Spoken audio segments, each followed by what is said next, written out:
take your nuts off so you'd hit the clamps, and then they won't fly out and break your kneecaps and do damage to vehicles.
Clean the hub part.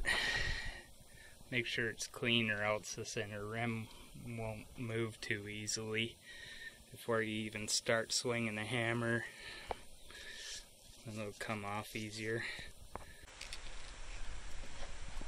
Now that everything's clean, we gotta hit it with a hammer in between here to knock it loose. We may have to go behind it and hit it from behind as well. This maxi, try not to hit it. It's got a compressed spring in it.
installing these wheels, you want to inspect everything, make sure this isn't all cracked, and the flange on the rims are not cracked.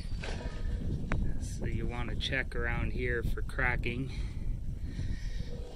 You want to inspect your spacer. I gotta replace that one because I beat the living hell out of it. So you want to check these here to make sure they're not curled inwards.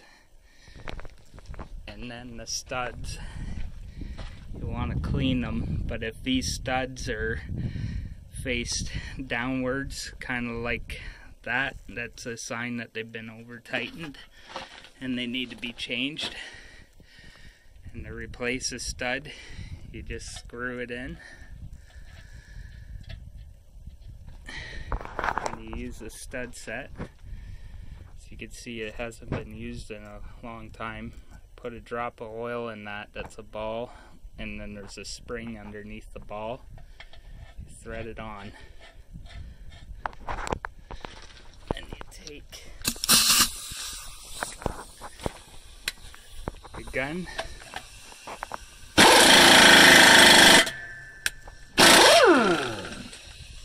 And that's it. Then if you need to extract your studs, you hammer that on and give her a twist. So there's two types of clamps. This one's a heel. That's the heel. And it'll go, it's allowed to sit up here, and then that'll continue to tighten in. But if this piece here touches the hub, then it's bottomed out and you don't get a proper torque reading and you end up with spun duals. Here's a clamp off of another truck. It's a heelless. So if you see it, it's got no heel on it. So if that whole clamp is hitting that hub, then it's bottomed out. You can't have these touching at all. So when you tighten these ones, they're 6-spoke. So you need to snug this one, then go across, give it a spin, make sure the duals are straight, and then do the rest. And I'll go over the rest of them, snug them in even tighter. And if you do have a truck where the brakes aren't really working, or it's disabled, or you're just in a hurry, an old school guy told me to count the threads on the studs. If the hubs are good, they'll remain straight, but that takes a lot of practice. And then that truck over there is a 5-spoke, so if I was on that one, I would do 1 spoke up, 2 spoke down, then I'll go 1, 2, 3, and then give it a spin. And then of course some of the old floats had the 3 spokes set up, so I go 1, 2, 3, and then spin it, then tighten the other side. They're kind of a pain in the ass anyways. And then I torque them to 275 to 300 foot-pounds.